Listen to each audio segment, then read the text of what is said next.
कहा जाता है कि आईने में सिर्फ हमारी परछाई ही नहीं बल्कि कुछ और भी हो सकता है। कालापुर गांव में एक पुराना हवेली थी जिसे शापित महल कहा जाता था। वहां एक खास आईना था जिसे देखने की किसी को इजाजत नहीं थी। गांव वालों का कहना था कि जो भी उस आईने में झांकता वह कभी खुद को पहले जैसा नहीं पाता। 3 दोस्त विक्रम, आदित्य और करण इस रहस्य को जानने के लिए हवेली में दाखिल होते हैं, लेकिन जो कुछ वहां होता है वह उनकी सबसे भयानक कल्पनाओं से भी परे था।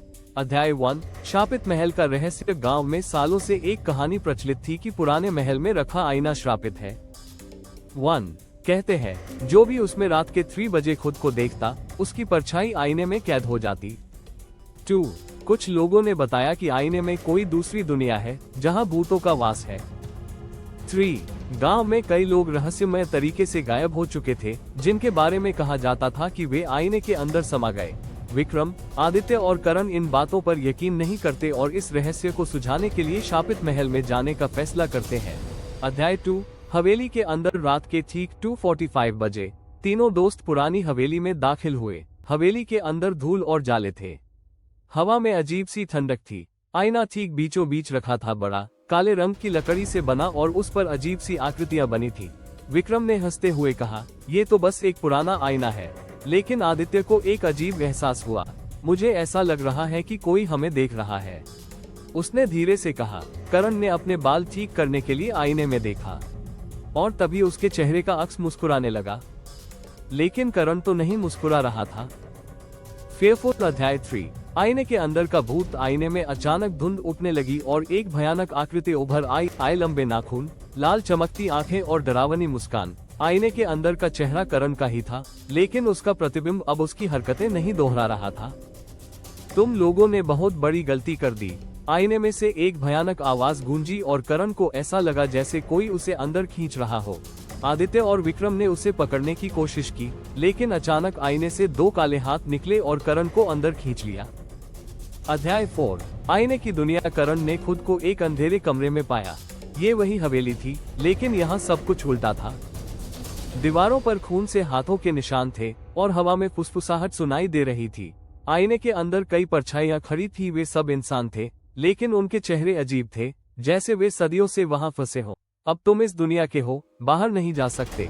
करण ने डरकर भागने की कोशिश की, लेकिन आईने के बाहर विक्रम और आदित्य उसे देख सकते थे पर सुन नहीं सकते थे। अध्याय 5, आईने का श्राप। आदित्य ने घबराकर विक्रम से कहा, हमें इसे तोड़ना होगा।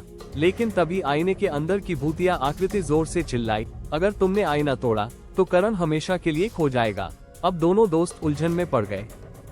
1 अगर वे आईना नहीं तोड़ते तो करण उसमें हमेशा फंस जाएगा। 2 अगर वे आईना तोड़ते तो शायद करण हमेशा के लिए गायब हो जाता।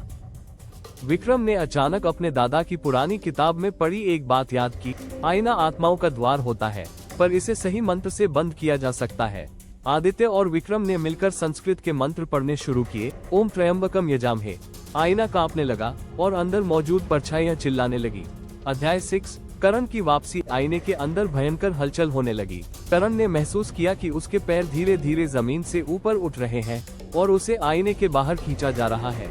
एक भयंकर चीख के साथ आईने की भूतिया आकृति गायब हो गई और करण आईने से बाहर आ गिरा। आईना अब एक सामान्य कांच की तरह दिख रहा था, कोई भी परछाई उसमें नजर नहीं आ रही थी।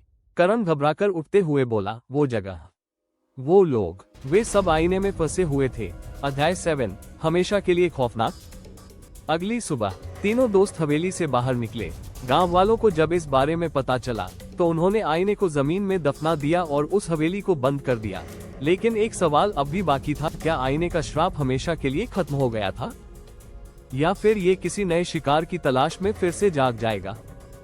आपको क्या लगता है, कमेंट में बताइए।